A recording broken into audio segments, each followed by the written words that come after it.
Bismillahirrahmanirrahim. Assalamualaikum warahmatullahi wabarakatuh. Alhamdulillahi rabbil alamin. Wassalatu wassalamu ala rasulillahil karim. Nabiyyina wa sayyidina Muhammadin wa ala alihi wa sahbihi ajma'in. Wa ba'd. Teman-teman semua dan saudara-saudariku dimanapun berada, alhamdulillah kita mengawali kajian di subuh kali ini dengan bersyukur pada Allah Subhanahu wa taala. Kita diberikan nikmat berkehidupan, terkhusus kehidupan kita di hari ini masih dalam rangkaian bulan Ramadan yang penuh dengan berkah tahun 1445 Hijrah. Semoga awal hidup kita ini diberikan tuntunan oleh Allah Subhanahu wa taala sehingga banyak melahirkan keberkahan dalam kehidupan kita. Baik keberkahan itu menyertai kesenangan yang kita alami ataupun juga menyertai ujian dari Allah Subhanahu wa taala dalam mewujudkan harapan dan doa-doa kita. Kadang-kadang kita menginginkan kesuksesan dalam hidup, ingin lulus dalam ujian di sekolah, ingin dapat pekerjaan yang baik, menginginkan harta benda yang melimpah yang membuat kita rajin beribadah, dan semua itu tentu akan melalui ujian. Orang akan selalu siap mendapatkan kebahagiaan dan selalu siap untuk meminta kebaikan, tapi terkadang kurang siap dalam menjalani proses untuk mendapatkan kebaikan yang dimaksudkan. Oleh karena itulah kita akan belajar pagi hari ini dua surat utama di dalam Al-Quran, yang dua surat ini diturunkan khusus oleh Allah Subhanahu wa taala untuk memberikan kegembiraan dan memberikan satu ketenangan dan hiburan kepada Nabi SAW saat menjalani satu ujian yang tidak mudah dalam mewujudkan harapan-harapan indah yang beliau senantiasa mohonkan dan diharapkan kebaikan itu untuk umatnya. Insya Allah di pertemuan kali ini kita akan membahas dua surah secara langsung, yaitu surah Ad-Duha dan surah Al-Insyirah. Baik, teman-teman yang di sini, surah Ad-Duha, ada yang tahu di urutan keberapa dalam mushaf? Ya, benar, urutan 93. Ya. Al-Insyirah urutan keberapa? 94. Baik, 93 Ad-Duha dan 94 Al-Insyirah. Baik, kita langsung saja. Kita coba dengarkan dulu dari teman-teman siapa yang mau membacakan surah Ad-Duha. Ya, boleh. Silakan Adinda Bari dulu, ya, diperkenankan. Bisa dibantu diberikan mic-nya atau langsung kita dengarkan. Silakan. Ya, silakan Adinda. Teman-teman yang mungkin belum terdengar sampai ke teman-teman. Insya Allah mudah-mudahan keberkahan menyertai kita semua untuk bacaan surah Ad-Duha di pertemuan subuh kali ini waktu Indonesia bagian barat, tersambung langsung dari Masjid Mira di Banten. Baik, membacakan surah Ad-Duha insya Allah Adinda Bari dari kelas 3 Putra Akhyar International Islamic School, dipersilahkan.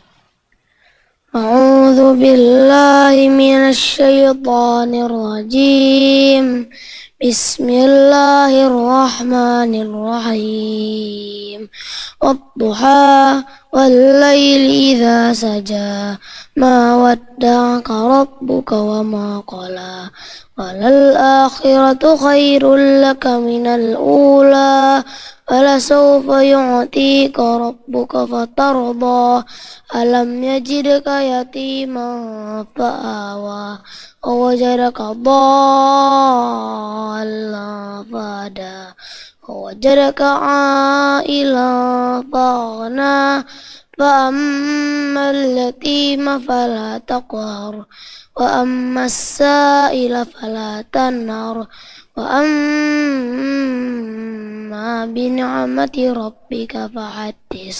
Baik, sadaqallahul azim, jazakallahu khair. Adinda Bari yang hari ini telah menjalani pendidikan di Mira kurang lebih memasuki hari ke-20 sampai dengan hari ini. Mudah-mudahan berkah insyaallah. Sudah berapa hafalannya? Sudah berapa juz? Alhamdulillah saat ini udah 16 juz. Sudah 16 juz. Baik, disempurnakan. Dan alhamdulillah hampir 24 jam beraktivitas, jadi dapat berkah ngantuknya ya. Harus sering baca Quran supaya segar kembali. Baik semuanya, teman-teman semua dan saudara-saudariku dimanapun berada. Yang pertama kita ceritakan dulu tentang asbabun nuzul. Asbabun nuzul itu sebab ayat atau surat diturunkan kepada Nabi. Jadi kalau Al-Quran itu asbabun nuzul, sebab-sebab turunnya ayat atau surat. Kalau hadis itu asbabul wurud. Ya, sebab-sebab hadis itu disampaikan oleh Nabi Sallallahu Alaihi Wasallam. Ada kejadian, Nabi merespon, ya, memberikan pencerahan, memberikan penjelasan. Nah, itu respon dari Nabi disebut dengan asbabul wurud. Untuk membedakan dengan Al-Quran, respon langsung dari Allah disebut dengan asbabun nuzul. Jelas? Nah, kalau cerita ada cerita gini, sebabnya begini. Nah, itu asbabul muncul. Ya. Munculnya kenapa gitu ya. Baik, yang terakhir itu cuma gambaran saja. Ya. Satu ketika di awal masa dakwah Nabi Sallallahu Alaihi Wasallam di kota Mekah Al-Mukarramah. Nah, jadi ini situasinya digambarkan di Mekah. Ya, situasinya digambarkan di Mekah dan sebelum hijrah. Ingat, nanti ada periode fase waktu Nabi di Mekah sebelum hijrah dan Nabi di Mekah setelah hijrah. Karena saat Nabi nanti hijrah dari Mekah kemana? Baik, ke Al-Madinah Al-Munawwarah. Baik ya? Nabi hijrah ke Yathrib atau Al-Madinah. Nanti dalam satu waktu tertentu Nabi kembali ke Mekah. Khususnya menunaikan haji. Haji apa namanya? Haji wada, kan? Sekaligus umrah dan haji di dalamnya. Nah, itu ada ayat-ayat Quran yang turun juga. Nanti ulama membedakan antara ayat atau surah yang turun sebelum Nabi hijrah dengan yang turun setelah Nabi hijrah. Kalau turunnya sebelum Nabi hijrah, ya berarti ada di mana? Di Mekah, sudah pasti di Mekah kan? Maka surahnya disebut Makkiyah. Apa namanya? Makkiyah. Itu surah-surah yang turun saat Nabi sebelum hijrah. Ada yang spesifik menyebut turunnya di Mekah, gitu kan? Baik. Kalau suratnya turun setelah Nabi hijrah, apakah turunnya di Madinah atau di luar Madinah? Periodenya Nabi setelah hijrah. Maka surahnya disebut Madaniyah. Apa namanya? Madaniyah. Nah, ini kondisinya Nabi sebelum hijrah ke kota Madinah, dakwahnya baru diawali ya secara terbuka. Terbuka itu artinya ngajak masyarakat yang tadinya Nabi dakwah di lingkungan khusus untuk keluarganya, orang-orang dekatnya. Sekarang menjadi terbuka. Nah, saat terbuka ini ternyata tidak sedikit orang yang tidak menerima dakwah Nabi Sallallahu Alaihi Wasallam. Bukan hanya menolak, ya, bukan hanya menolak. Perhatikan baik-baik ini ya. Ini adalah pesan kehidupan untuk kita semua, ya, terutama teman-teman orang dewasa yang mengaji saat ini. Di Islam itu ada istilah begini, ada salih, ada muslih. Oke? Ada salih, ada apa? Muslih. Itu kita dapati juga nanti baik dalam Al-Quran ataupun dalam hadis-hadis Nabi Muhammad SAW. Kalau salih itu kebaikan secara pribadi, tidak mengajak orang langsung. Tapi boleh jadi kebaikan itu dilihat oleh orang lain dengan tingkat keikhlasan kita, dengan izin Allah, kesolehan seseorang walaupun tidak mengajak, itu bisa memberikan satu aura positif, pengaruh positif supaya orang bisa melihat dan meniru. Walaupun tidak mengajak. Ya. Misal, seorang rajin ke masjid tuh, rajin baca Al-Quran. Ada orang lihat dapat hidayah dari Allah, pengen seperti dia, malu.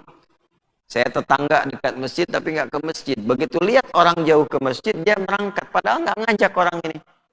Nah, jadi bergantung keikhlasan dan kekhusyuan ibadah. Keikhlasan seseorang dalam ibadah itu membentuk dirinya salih, baik menurut Allah, dan bisa jadi itu menjadi wasilah bagi orang sekitarnya untuk mendapatkan hidayah dari Allah Subhanahu wa taala. Kalau muslih itu kesalehan yang ditebarkan di lingkungan sekitaran. Singkatnya mengajak orang. Yang tadinya ke masjid, sekarang mulai mengajak, ayo ke masjid yuk, ayo ke masjid yuk. Ya? Nah, bila salih itu untuk pribadi. Biasanya hampir setiap orang tidak mempermasalahkan. Ya, paling-paling membicarakan. Rajinnya dia ke masjid, ya, sehingga padahal namanya Asep dipanggil Pak Soleh tuh. Ya, Allah Pak Soleh datang misalnya kan. Nah, itu paling pembicaraan saja. Tapi kalau sudah muslih karena mengajak orang, ya, karena mengajak orang, dan sifatnya dua, bisa mengajak pada kebaikan, bisa mengajak untuk meninggalkan keburukan, mengarahkan pada yang baik, amar ma'ruf, mencegah dari yang buruk, nahi mungkar. Nah, biasanya kalau sudah mengajak pada orang dengan dua sifat tadi, belum tentu setiap yang diajak atau diingatkan meninggalkan keburukan itu akan setuju dengan sifat-sifat ajakan dan sifat peringatan. Mengajak pada yang baik mubasyirah, mengingatkan untuk meninggalkan yang buruk nadhira, munzir, mubasyir dan munzir. Nah, orang kalau diingatkan belum tentu sepakat. Diajak belum tentu mau. Ke masjid yuk, belum tentu bisa mau. Jangan mencuri ya, belum tentu terima. Jangan berkata yang kotor ya, belum tentu terima. Nabi saat baik secara pribadi, salih, orang-orang Arab sekitarannya, baik itu yang sifatnya baik, ataupun bahkan yang buruk. Yang mabuk, yang mencuri, yang begal, yang zina, itu sepakat menyebut Nabi semuanya, menyebut Nabi Muhammad itu seorang yang sangat terpercaya, orang jujur, orang paling baik di lingkungannya, sampai diberi gelar Al-Amin. Ya. Tapi saat Nabi menjadi muslih, mulai mengajak, maka berubah sebutan itu menjadi tuduhan-tuduhan, celaan-celaan, hinaan-hinaan, ya. Nah, itulah jalan dakwah. Hati-hati ya. Baik lawannya apa? Baik lawannya buruk. Jadi kalau kita ingin mengajak kebaikan, harus sudah siap mendapatkan hal-hal buruk yang mungkin kita terima. Hati-hati. Nanti teman-teman ke depan itu menjadi da'i, jadi ulama. Ulama itu ngajarkan kebaikan. Ngajak pada yang baik, mengingatkan meninggalkan yang buruk. Ya. Saat kita mengajak orang menjadi baik, dan mengingatkan orang meninggalkan yang buruk, itu harus sudah siap dengan tantangan-tantangan menerima keburukan. Mungkin ada celaan, mungkin ada fitnah, mungkin ada hoax. Nah, harus paham dulu saat kita memulai ini pertama kali, supaya nanti ketika bertugas, kalau sudah tahu medannya, ya, tahu lapangannya, tahu resikonya, itu sudah lebih siap untuk menerimanya. Jelas sampai sini? Baik, jadi kalau ingin jadi orang baik, mesti berhadapan dengan keburukan. Sebaliknya, orang buruk pun pasti akan berhadapan dengan kebaikan. Jadi sama aja. Ya. Dan dalam hidup kedua-duanya akan menerima celaan. Kalau Anda baik, Anda pasti akan dicela oleh orang buruk. Sebaliknya, kalau Anda buruk, Anda pasti dicela oleh orang baik. Tinggal dilihat saja, yang mencela itu orang baik atau orang buruk. Kalau yang mencela orang buruk, itu artinya Allah sedang menetapkan kebaikan pada diri kita, dititipkanlah pengakuan itu lewat orang yang mencela kita. Contoh, ya, ini Mus'ab misal ya, jarang ke masjid, saking jarangnya nggak pernah gitu. Misal itu ya, sesekali aja Idul Fitri, Idul Adha misalnya kan, dengan Jumatan. Nah, Lalu kemudian tiba-tiba dapat hidayah dari Allah, jadi rajin ke masjid. Tiba qomat. Nah, begitu orang lewat, lihat Mus'ab nih. Wah, berubah nih. Soleh katanya kan. Nah, begitu keluar, mereka mencandai. Biasanya kumpul-kumpul, sekarang jadi ke masjid. Pak Soleh, ya kan? Padahal namanya Mus'ab. Nah, ketika menyebutkan kalimat Pak Soleh dengan maksud mencandai, sebetulnya itu titipan dari Allah. Sebetulnya itu pengakuan yang Allah berikan. Itu hikmahnya, ya. Tapi jangan juga terlampau GR, langsung bikin status. Alhamdulillah dapat pengakuan dari Allah gitu. Lewat orang itu. Nah, itu nggak perlu, ya. Nah, jadi ini fikih pertama yang penting untuk kita ketahui di semua aspek kehidupan. Ya, dalam bekerja mungkin kita mempraktekkan kejujuran, ikut tender yang benar, tidak nyogok, itu patut tuh, ya. Nah, hal-hal yang demikian adalah pengakuan yang Allah titipkan untuk memberikan pesan bahwa ada kebaikan yang telah Allah terima. Paham sampai sini? Ya, ini satu dulu, ya. Yang kedua, tapi kalau yang mencela itu adalah orang baik, awas. Yang mencela siapa? Pada keburukan yang mungkin dikerjakan. Ya. Satu kali orang sholat, maka diingatkan misalnya. Diingatkan untuk baik, untuk fokus, untuk ke masjid misalnya. Tiba kemudian, misal yang mengingatkan orang baik, itu artinya peringatan dari Allah dengan sifat kasih sayangnya, supaya orang itu tetap berada dalam kebaikan. Jadi kalau diingatkan ulama jangan marah. Awas ya. Walaupun nanti ulama pun ada adabnya dalam mengingat. Bi rabbika bil hikmah. Quran surat apa? An-Nahl ayat 125. Ajak orang itu dengan sikap yang baik, dengan bijak, dengan lembut, ya kan? Ya, diusahakan tidak menyinggung secara pribadi yang dalam. Ya. Kamu ini kelakuan begini, harta aja banyak. Amalan masih buruk, pengen masuk surga, jahanam kamu, gitu ya. Nah, itu hal-hal demikian tuh, nah, tidak boleh terjadi. Itu bukannya tanda kasih yang Allah berikan di lisan orang itu untuk mengingatkan supaya tidak terjebak dalam keburukan. Mengingatkan supaya tidak terjebak dalam keburukan itu salah satu fungsi yang diwariskan Nabi, disebut dengan nadhira. Jelas? Memberikan kabar gembira, pengakuan pada kebaikan, basyira. Jadi fungsi Nabi basyira wa nadhira, diwariskan orang yang mubasyira dan mundhira. Jelas? Paham sampai sini? Bukan. Nah, artinya Allah itu sayang dengan kita, pengen semua baik. Ingat dia? Jadi kalau kalian berdakwah, jangan dibeda-bedakan. Baik pada orang soleh ataupun orang salah. Orang soleh tingkatkan kesolehannya. Orang salah beri peluang untuk bertobat. Jangan dibedakan. Ya, berikan senyum yang sama, berikan perhatian yang seru. Jelas sampai sini? Baik. Nah, tapi nanti dalam prakteknya tidak semudah yang dibicarakan. Nabi pun pernah mencontohkan itu, ditakdirkan oleh Allah sebagai contoh utama bagi kita kalau mengalami situasi itu. Nabi diejek, ya, Husain, Habib, ya, Nabi diejek dulu tuh, ya, datuk kita tuh, Nabi dicela. Nah, jadi kalau sedang belajar dicela, diejek, gak apa-apa. Ada yang ngejek tuh, wah, kamu nggak sungguh-sungguh ya, padahal kita sudah serius. Nah, Nabi bisa dijawab, alhamdulillah, berarti saya umat Rasulullah. Nabi aja diejek, apalagi saya, gitu ya. Nah, kalau dibuatkan hoax, difitnah, sama, Nabi difitnah, diejek. Nah, sampai satu ketika Nabi SAW berusaha untuk selalu mendekat kepada Allah. Datang ke Gua Hira, balik lagi naik bukit, ternyata wahyu belum turun, lama belum turun. Biasanya cepat turun. Ada peristiwa, turun. Ada peristiwa, turun. Ya, orang capek, turun ayat ngantuk. Ya, apa ayat ngantuk? Tsumma anzala 'alaikum min ba'dil ghammi amanatan nu'asa. Itu ya. Kemudian setelah kalian gelisah itu banyak persoalan, dikirim ngantuk supaya istirahat. supaya nggak banyak pikiran. Makanya ngantuk itu anugerah.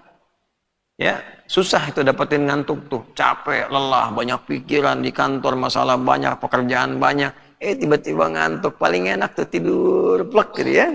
Apalagi saat kajian tuh. Ya kan? Nah, itu ayat ngantuk ada, ayat tidur ada. Tidur banyak di Quran. Sifat Allah tidak tidur. La ta'khudhuhu sinatu wala naum. Kita naum, kebanyakan tidur abu naum.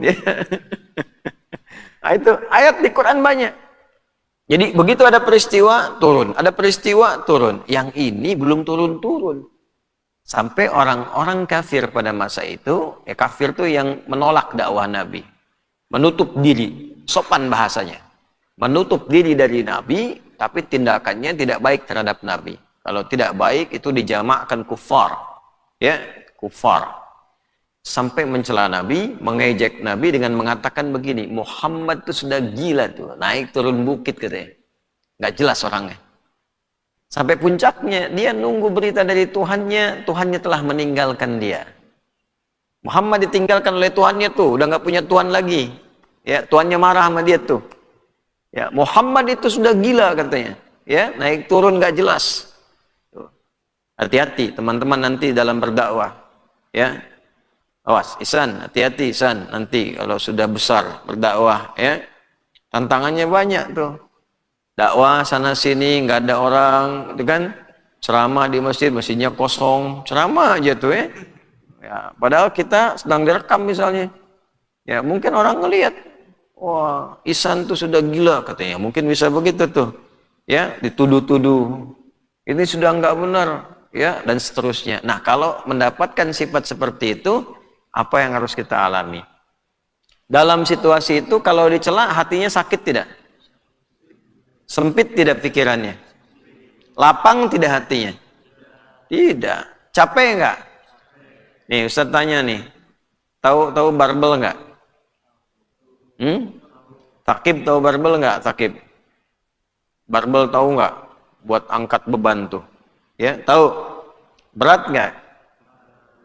Berat. Kalau yang berat tuh kan? Ya, kalau ukurannya kecil kan tidak terlalu berat. Nih, kalau yang berat, misal kita angkat beban 30 kilo misal. Diangkat nih. Kalau kita angkat sampai ke bahu, kaki ikut sakit nggak nahan? Ikut sakit. Ada yang suka fitness? Diangkat ikut sakit kan? Semakin berat, semakin terasa. Sampai ke bahu, sampai ke badan. Habis itu makanya pegal-pegal semua. Ya kan? Nah, ada juga penyakit yang kalau diberikan pada kita, kadang rasanya semua sakit. Apa diantaranya? Celaan. Orang kalau dicela, walaupun nggak ngangkat barbel, itu pusingnya dari ujung kepala sampai ujung kaki.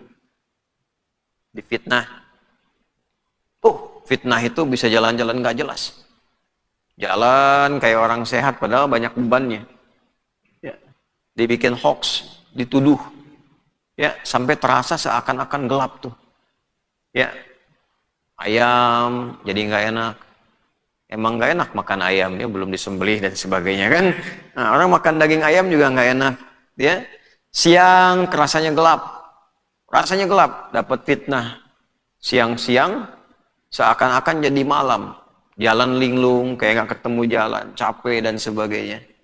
Dalam situasi itulah yang pertama Allah turunkan surah untuk menghibur Nabi, menguatkan Nabi, memberikan penjelasan dari Nabi, sekaligus pesan yang sangat indah. Yuk kita bacakan. A'udzu billahi minasyaitonir rajim. Bismillahirrahmanirrahim. Wadduha. Wal laili idza saja. Sekarang perhatikan tafsirnya. Wadduha. Jika ada waw. Ada apa? Waw, bukan waw. Waw. Jika ada huruf waw di awal ayat. Di awal ayat. Fokus ya. Dan setelah itu ada kalimat harakatnya kasrah. Harakatnya kasrah. Contoh, wal fajr, wal asr, Itu kalau kita baca kan wal fajri wal asri wal laili idza saja. Wadduha ini harakatnya kasrah, cuma karena ujungnya alif begini kasrahnya nggak muncul karena alif tidak menerima harakat. Yang menerima harakat Hamzah, ya kan? Ya, Pak Hamzah, Bapak yang menerima harakat. Ustadz Alif, ya, mana Alif? Alif tidak menerima harakat. Alif berfungsi memanjangkan bacaan. Ya, fa tambah alif, fa, ha tambah alif, ha. Ya, harakatnya fathah panjang. Jelas? Sama dengan dhammah, ya, ketemu waw, u panjang. Sama dengan kasrah ketemu ya, i. Tapi alif tidak menerima apa? Harakat. Karena itu dibacanya wadduha. Paham? Baik. Aslinya ada kasrahnya di belakangnya. Wadduha. Nah, setiap ada huruf waw bertemu dengan kalimat setelahnya harakatnya kasrah. Baik kasrahnya kelihatan atau tidak, maka waw itu disebut wawul qasam. Waw apa? Qasam artinya sumpah yang serius. Ada qasam artinya sumpah yang serius. Jadi di sini Allah ingin tegas mengatakan, serius menyampaikan wadduha. Ya, perhatikan. Aku bersumpah kata Allah demi waktu duha. Nah, saya mau tanya dulu gini. Kalau Allah itu tidak bersumpah tapi menyampaikan firman dalam Al-Quran, penting tidak? Penting. Al-Fatihah nggak ada sumpahnya. Bismillahirrahmanirrahim. Alhamdulillahi rabbil alamin. Nggak ada qasamnya, nggak ada sumpahnya. Tapi tetap penting, saking pentingnya Al-Fatihah itu kalau dibaca benar itu bisa mengabulkan doa dengan cepat. Rukun sholat yang paling utama dalam bacaan Al-Fatihah. Bisa menyembuhkan penyakit dengan izin Allah. Al-Fatihah. Padahal tidak ada sumpahnya, nggak ada qasamnya. Apalagi yang ada sumpahnya. Itu cara memahaminya. Ya. Wadduha, aku bersumpah, kata Allah, demi waktu duha. Nah, nih, duha ini waktunya kapan? Ya. Duha dibagi 3 waktu. Awal duha, pertengahan duha, akhir duha. Kapan waktunya muncul? Awal duha itu disebut dengan syuruk namanya. Syuruk. Matahari berada di posisi terbitnya, lalu di posisi itu mulai naik. Naik. Ya, tempat terbitnya masyrik, nah itu dilarang kita sholat. Ya. Walillahil masyriq wal maghrib. Jadi pas tenggelam dengan pas muncul, ya pas di waktunya itu ada larangan waktu salat. Nanti setelah tenggelam baru maghrib muncul. Ini pun sama, naik begitu di posisi naik sedikit, naiknya itu disebut isyraq. Asyraqa yusyriku. Sifatnya disebut syuruk. Nah, syuruk itu awal duha. Ya, kurang lebih tarik 1 jam lah dari waktu subuh, ya. Kalau subuh misalnya sekarang jam 4.41, ya kan? Maka 5.41 kalau mau aman misalnya tambahkan 15 menitan, jam 6 lah kurang lebih gitu ya.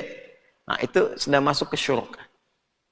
Nah, nanti pertengahan duhanya berlangsung terus misalnya jam 7 sampai jam 9. Ya.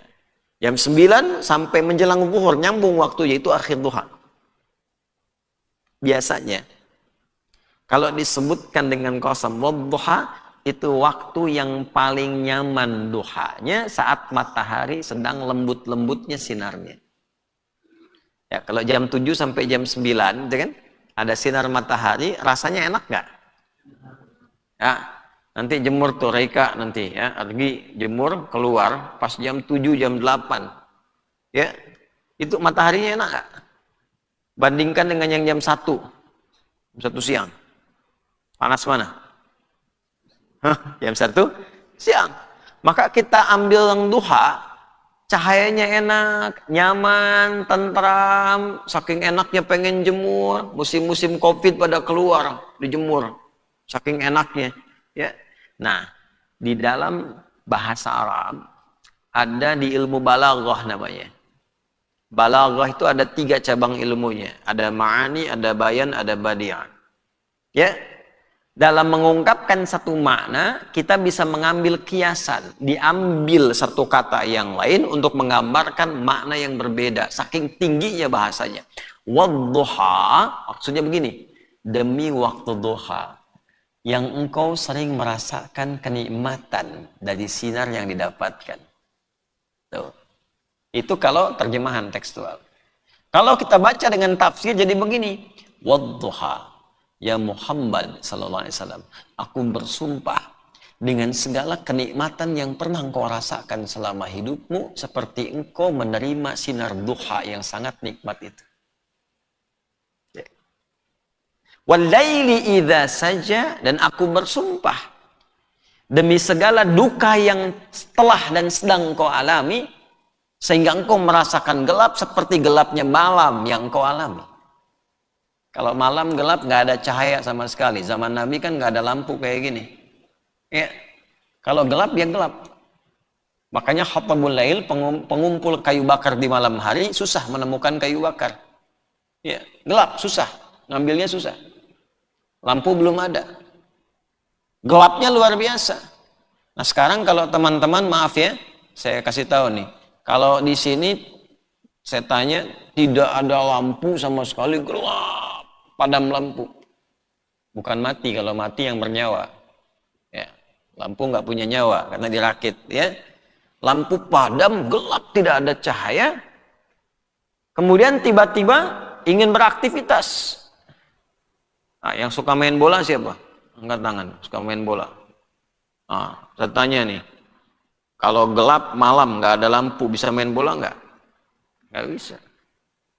Pengen ke toilet, gampang nggak? Raba-raba begini, susah. Ya, ada orang kesusahan di malam hari untuk beraktivitas karena gelap. Ada orang di siang hari mendapatkan masalah, saking beratnya masalahnya gelap, susah, seperti halnya berada di malam hari. Digambarkan oleh Allah dengan malam untuk memberikan kesan, ada orang punya masalah yang sangat berat, sedang berduka, sampai-sampai merasakan kesulitan seperti gelapnya malam. Maka Allah mengatakan begini, ya Muhammad, aku bersumpah demi segala kenikmatan hidup yang pernah engkau alami, dalam suka seperti engkau mendapatkan cahaya duha, ataupun dalam kesulitan yang engkau alami, sesulit-sulitnya seperti engkau menjalani kegelapan malam. Tanamkan pada hatimu yang paling dalam, ma wadda'aka rabbuka wa ma qala. Rabbmu, aku tidak akan pernah meninggalkanmu dalam suasana suka ataupun duka. Ma wadda'aka rabbuka wa ma qala. Dan engkau bukan orang gila seperti yang mereka tuduhkan. Ya. Engkau bukan orang jelek seperti yang mereka bincangkan. Nah, ini fikih bagi kita. Pertama, orang-orang yang selalu tertaut dengan Allah Subhanahu wa taala, hidupnya dijadikan ibadah supaya Allah senang, Allah ridha, Allah cinta. Itu pasti Allah jaga dalam suasana apapun. Salah satu penjagaannya dengan Al-Quran. Jadi kalau teman-teman ataupun saudara-saudariku sedang punya masalah dan kita ingin mengadu kepada Allah, bacakan ayat ini. Difitnah orang, tuduh orang, dicela orang, dijatuhkan oleh orang kehormatannya. Ya, sepanjang orang. Sepanjang orang. Tapi kita dekat dengan pencipta orang, dekat dengan Allah. Baca ini. Dan rasakan suasananya seperti Nabi menerima. Wadduha walaili idza saja. Rasakan ayat ini diturunkan kepada Rasulullah untuk dikabarkan kepada kita. Ya. Sedih Iqbal. Ada yang nuduh, ada yang mencela, ada yang fitnah. Sedih, gelap. Ya. Tiba-tiba langsung buka suratnya, wadduha, rasakan Iqbal. Gitu. Walaili idza saja. Dalam suasana suka dan duka yang engkau alami dalam hidup, tanamkan pada jiwamu yang paling dalam. Ma wadda'aka rabbuka wa ma qala. Aku Rabbmu akan selalu melindungi, menyayangi engkau, memperhatikan engkau, dan engkau tidak seperti yang dituduhkan itu. Satu. Kira-kira gimana perasaan kita tuh kalau menerima kalimat seperti itu? Senang. Yang kedua, adab. Ayat ini ada adabnya. Ya, kalau ada teman mengeluh datang membawa persoalan, damaikan dulu hatinya. Istri datang bawa persoalan, suami datang bawa persoalan, anak datang bawa persoalan, teman datang curhat. Sampaikan. Alwi datang ya kepada Faiz, cerita, saya dituduh nih, difitnah nih, begini. Faiz jawab, kalau hafal ad-duha jawab. Ya, Kang Mas, Masya Allah. Ya, Kang Alwi, nih, dalam suka ataupun duka, sesulit apapun, tanamkan pada hatimu yang paling dalam. Faiz akan selalu bersama Kang Alwi. Nggak benar itu orang yang nuduh itu. Nah itu.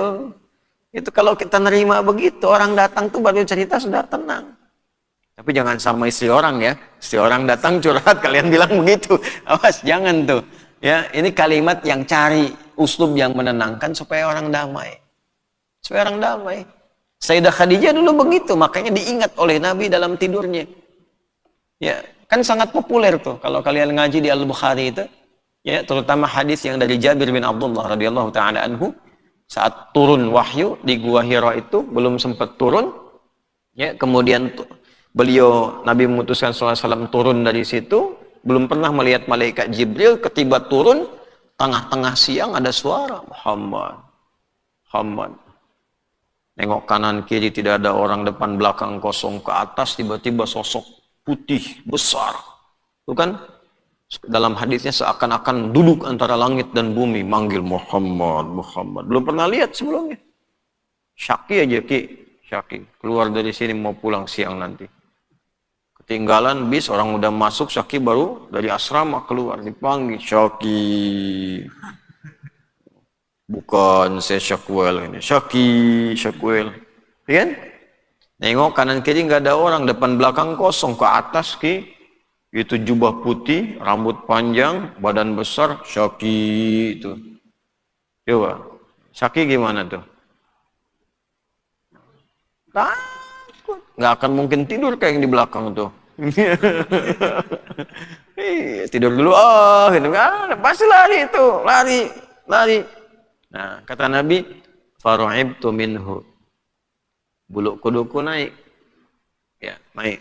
Tandanya apa? Ada ketakutan.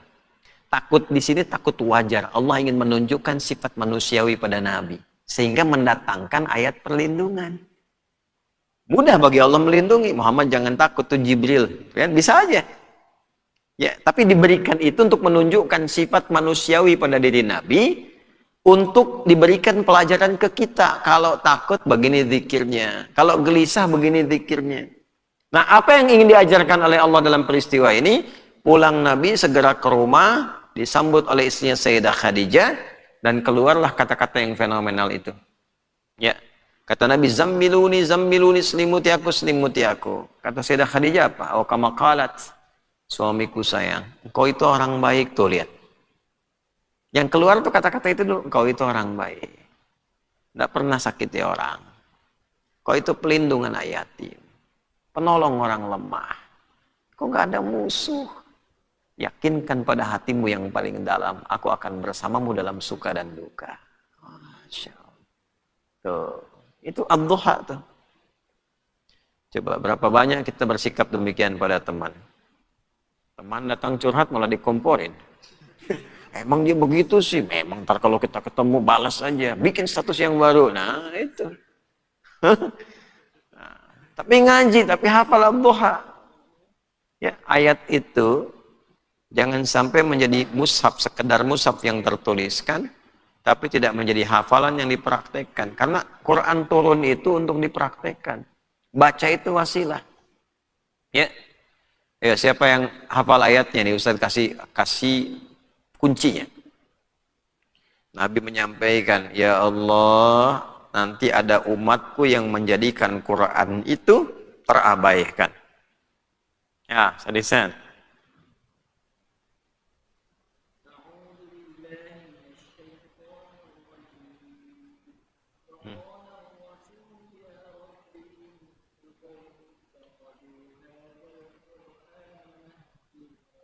Betul. Surat apa itu?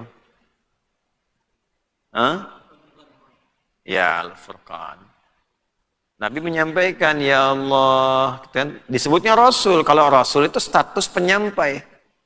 Jadi kalau disampaikan Muhammad sifat kemanusiaan, disebutkan Nabi biasanya turun hukum fikih, beberapa khusus untuk Nabi. Ya, nanti ada yang terbuka, ada yang tidak. Ya ayyuhan nabiyyu qul li azwajika wa banatika wa nisa'il mu'minin yudnina 'alaihinna min jalabibihin. Jilbab Nabi hukum fikih untuk istrinya dan terbuka untuk istri beliau, anak perempuan beliau dan perempuan-perempuan muslimah.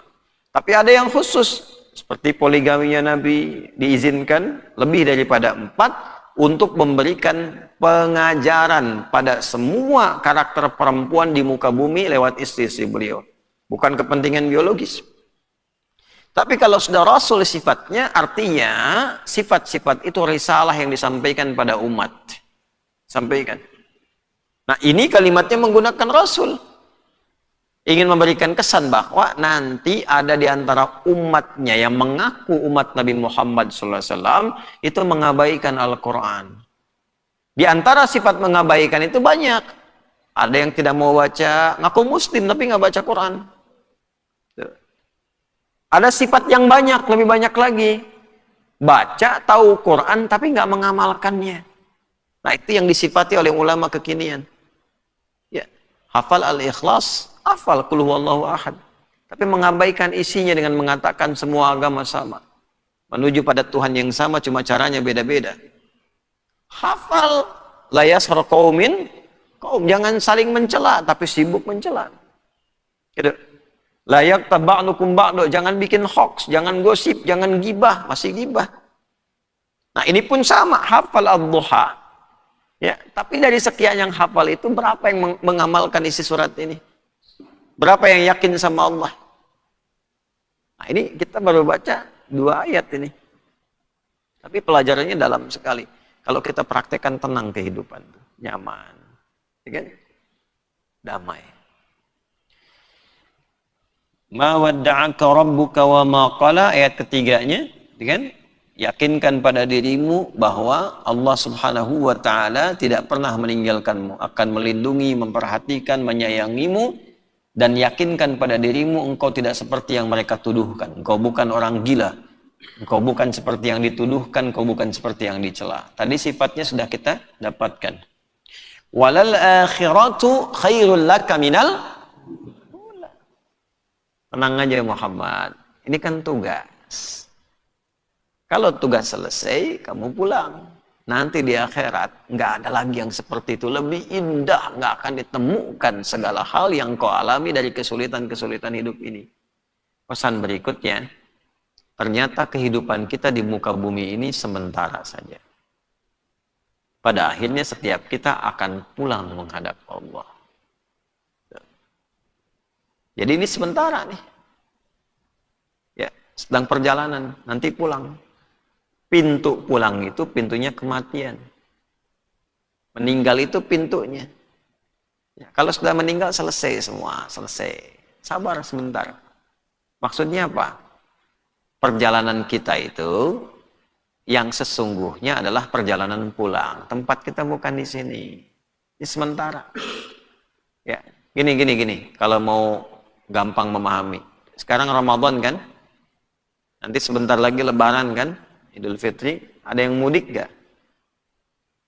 Mudik ya? Ke tempat lahir kan? Nah, Ustaz Iqbal dari mana? Garut. Musab?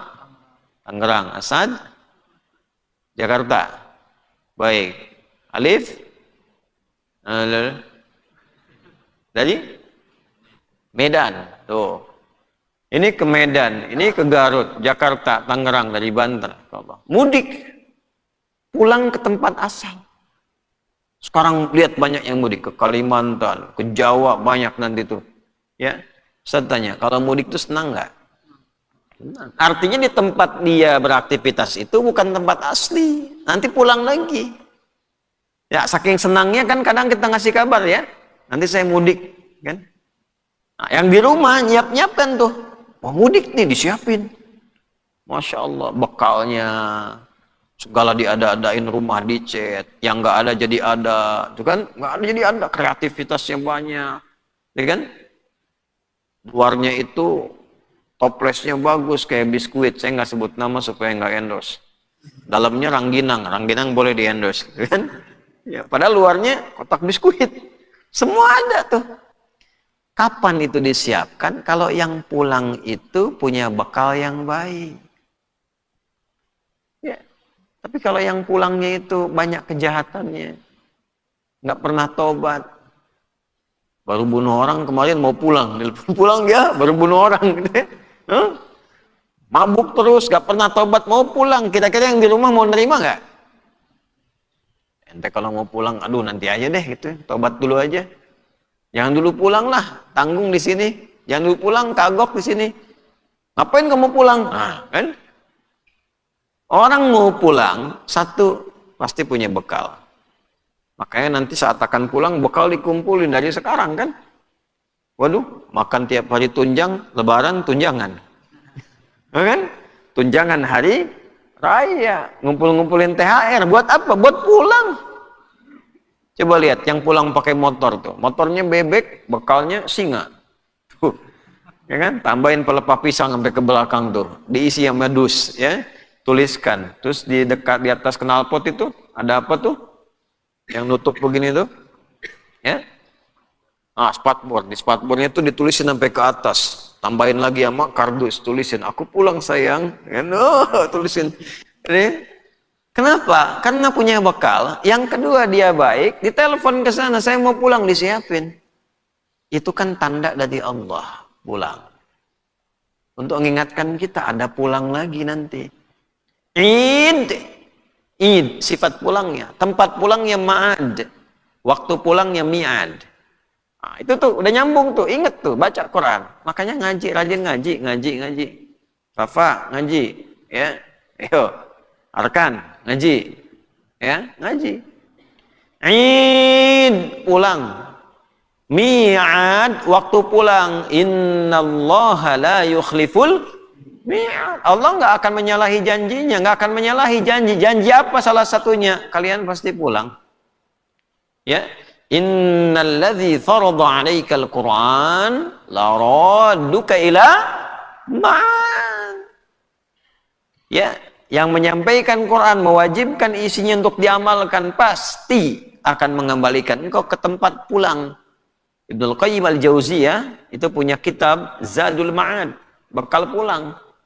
Supaya kita ngumpulkan. Jadi sekarang ini diberikan oleh Allah itu pengingat. Mudik, cari bekal.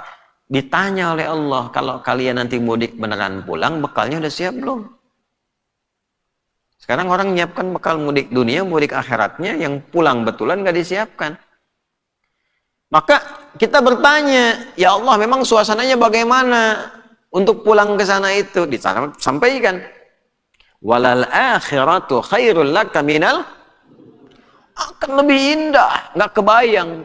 Sampai Nabi nerangkan, mala ainun ra'at wala udhunun sami'at wala khatara ala qalbi bashar. Ya. Tempatnya nggak pernah dilihat sebelumnya, nggak pernah sama dengan yang kita bayangkan. Kalau dengar begini, tidak. Yang Allah sampaikan asli di Quran. Ya, keindahannya, ada kolam susu yang indah, sungai-sungai yang indah, pepohonan bebuahan, bidadari gemerlap seperti mutiara. Ya, ada pangeran-pangeran surga yang indah-indah, gantengnya belum pernah kelihatan. Luar biasa. Tuh, luar biasa. Belum pernah ada yang kita lihat. Kalau disampaikan nggak seperti yang kita bayangkan. Sekarang ngebayangin nih. Ngebayangin. Nah, nggak seperti itu. Lebih indah daripada itu. Ya, wala khatara ala qalbil bashar. Nggak pernah sama seperti yang dibayangkan. Ya, Yang Anda bayangkan itu imajinasi. Quran bukan imajinasi. Ingat, Quran itu bukan kitab imajinasi. Kalamullah pasti. Yang Allah sampaikan benar. Ketika Anda menggambarkan itu kan gambaran Anda saja. Yang benarnya tidak seperti itu. Lebih dari itu kata Nabi. Ya, jadi nggak boleh kita menyebutkan Quran misalnya fiksi, ya, atau kitab imajinasi. Tidak. Yang berimajinasi Anda, Qurannya benar. Nah, harus benar akidahnya ya. Paham sampai di sini? Baik, makanya dikasih gambaran oleh Allah supaya kita semangat pulang, baru cari bekal. Walal akhiratu khairul laka minal ula. Kalau tidak cari bekal, tidak siap pulang, sama dengan hukum yang sekarang berlaku. Ya, pengen pulang, nggak ada bekal, susah. Makanya sebetulnya mudik itu indah, mudik itu nyaman, pulang itu enak. Mudik enak nggak? Nyaman nggak? Pulang. Jadi setiap pulang itu enak. Ini sekarang selesai kajian, pulang. Enak nggak? Enak. Nanti kita pulang menghadap Allah. Enak nggak? Mulai mikir tuh. Karena lewat kematian kan, dibilang enak meninggal. Dibilang nggak enak juga pasti pulang. Ya. Nah, cuma yang paling penting begini. Apa pesannya moral yang paling tinggi itu gini? Sebentarlah namanya dunia. Ada orang ngeluh kan? Aduh, saya ini difitnah orang. Ujian. Sebentar aja. Namanya hidup pasti difitnah. Nggak ada yang nggak kena fitnah. Baru masuk Nabi aja difitnah. Malaikatnya kena fitnah. Allah difitnah. Kamu Tuhan bukan. Malaikat bukan. Nabi juga bukan. Masa nggak mau difitnah? Sebentar, nanti kalau sudah ketemu Allah pulang nggak ada fitnah-fitnah lagi. Paling minimal bilang begini, sebentar, ntar juga hilang fitnahnya. Kalau bukan kita meninggal, dia meninggal juga yang fitnah. Ya, kita pergi dari sini hilang juga fitnahnya gitu. Santai, jadi menghadapi sesuatu tuh santai aja. Ada orang ngeluh datang, Ustaz, saya diponis sakit jantung. Masya Allah. Liver masih ada? Masih. Telinga? Masih. Hidung masih ada? Masih. Hati? Masih. Alhamdulillah, semua ada. Lalu apa masalahnya? Ya, ketika semua yang lain sehat, satu diberikan sakit, hanya untuk menguji kita sejauh mana kita meningkatkan syukur pada Allah. Ya. Nah, itu cara berpikirnya. Walal akhiratu khairul laka minal ula. Jadi kalau sedang punya masalah, bayangin aja ntar juga hilang. Itu aja maksudnya. Ya, nggak usah terlalu dipikirin, mikirin sesuatu yang akan selesai. Itu nambah beban. Gitu. Nanti apalagi diperkuat dengan al-insyirah nanti. Inna ma'al usri tuh, setiap masalah ada solusinya. Jadi kalau ada masalah, itu sudah ada solusinya. Mikirin sesuatu yang sudah ada solusinya, itu nambah beban. Jadi jangan ditambah bebannya. Di kantor ada masalah, ikhtiar. Jangan ditambahin. Ini bagaimana? Ini bagaimana? Bagaimana? Situ yang bagaimana? Ya, semakin ditanya bagaimana, semakin nggak selesai, nambah beban. Ikhtiar. Setelah itu tawakal. Nanti saat masuk al-insyirah, kan masih di ad-duha. Ya, kita selesaikan dulu ya cepatnya. Memang ngaji begini, kalau tafsir, apalagi kalau kita tafsirnya betulan, tiap huruf kita bahas tuh. Karena Quran itu tiap huruf mujizat. Ya. Wala saufa yu'tika rabbuka fatarda. Nah, ini cerita akhirat. Nah, nanti nggak ada lagi hal-hal yang susah. Di akhirat semua itu dikasih. Sampai kamu ridha. Nah, gini. Kalau ngasih itu nikmat bukan? Nikmat nggak? Berarti nikmat. Sifat nikmat tuh gini. Sifat nikmat itu biasanya bagi manusia itu nggak pernah sampai puas. Selalu pengen. Makanya di Quran seringkali nikmat dengan kata dan turunan kata tamam, atamma yutimmu. Ya. Tapi kalau kesempurnaan ajaran agama itu pakai kamal. Akmala yukmilu. Contoh, Al-Maidah ayat 3. Al-yauma akmaltu lakum dinakum. Wa atmamtu 'alaikum ni'mati. Nikmat pakai tamam, atmamtu. Tapi agama pakai kamal. Kalau kamal artinya kesempurnaan yang sudah sempurna betul, tidak perlu ada tambahan dan pengurangan. Ditambah malah berkurang, dikurangi tidak sempurna. Al-yauma akmaltu lakum dinakum. Din itu Islam. Di antara turunan sifat Islam ibadahnya salat. Inna dina 'indallahil Islam. Apa Islam? Anta syahada an la ilaha illallah wa anna Muhammadan wa tuqimas shalah. Salat waktu subuh 2 rakaat sudah sempurna 2. Enggak usah ditambah 3, jangan dikurangi 1. Ditambah jadi berkurang, enggak sempurna. Dikurangi bid'ah, salah. Ya kan? Udah 2 ya 2. Selesai. Zuhur 4 ya 4, qasar jadi 2. Maghrib enggak bisa dikosor. Bisa dijamak. 3 masa qasar jadi 1,5. Enggak mungkin. Ya kan? Maghrib jamak dengan isya, zuhur jamak dengan asar. Subuh ditempatkan jauh antara zuhur dengan isya. Supaya tidak dijamak, tidak dikosor. Saya pengen jamak subuh ke isya, biar tidurnya lebih enak. Nggak bisa, kasih jauh. Supaya bangun. Ya, itu sudah sempurna. Jangan ditambah, jangan dikurangi. Itulah kamal. Tapi nikmat pakai tamam. Tamam itu kesempurnaan yang selalu ingin lebih. Pengen nambah. Kasih sepeda pengen motor. Kasih motor pengen. Kasih mobil pengen. Oh, pesawat. Garasi nggak punya pengen pesawat. Semua pengen. Nambah terus, itulah nikmat. Makan nambah. Tadi siapa sahur yang nambah tuh? Oh, habis buka. Malamnya pengen lagi makan mie. Saya nggak sebut nama, endorse nanti. Udah gitu pengen buah. Alhamdulillah kita punya kebun di samping. Musim duren ada duren. Pengen duku, ada duku, tinggal ngambil. Kalian mau pulang, pengen duku, metik sendiri tuh samping. Ayo naik pohonnya. Kalau mau tunggu di bawah, Cin, pengen duku, manis di sini. Tinggal ambil. Alhamdulillah, syukur sama Allah.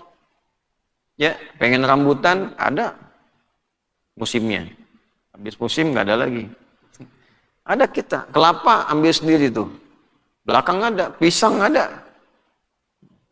Alhamdulillah.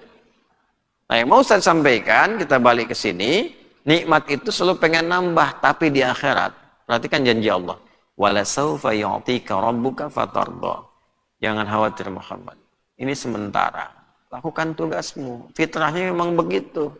Karena kan pengen sukses. Sukses tuh lewat ujian.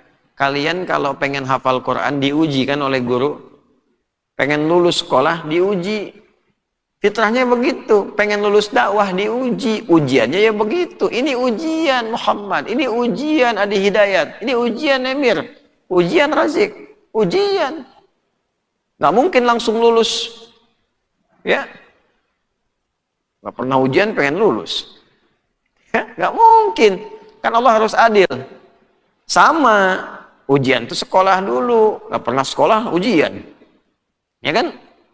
Sholat nggak pernah, baca Quran nggak pernah sekolah tuh, puasa nggak pernah. Begitu dapat masalah datang, saya lagi diuji nih Ustaz, diuji, nggak pernah sekolah ujian. Itu giliran ada persoalan baru datang sama Allah, saya diuji nih, ya Allah, nggak pernah sekolah ikut ujian. Jadi kita balik ke sini sebentar, nanti di akhirat dikasih nikmat sampai kita bilang. Ya wala sawfa yu'tika rabbuka fatardha. Engkau merasa puas, ya Allah, puas banget, padahal nikmat itu enggak pernah puas. Di akhirat dikasih sampai puas. Pengen apa? Ya Allah, saya pengen air surga yang bercampur susu dengan buah naga, dengan es jeruk, dengan jus alpukat, langsung jadi. Sering ada. Wa utubihi mutasyabiha. Ya, jadi langsung diberikan seperti yang kita gambarkan. Terus ada pohon-pohon yang buahnya mirip warnanya, tapi rasanya beda-beda.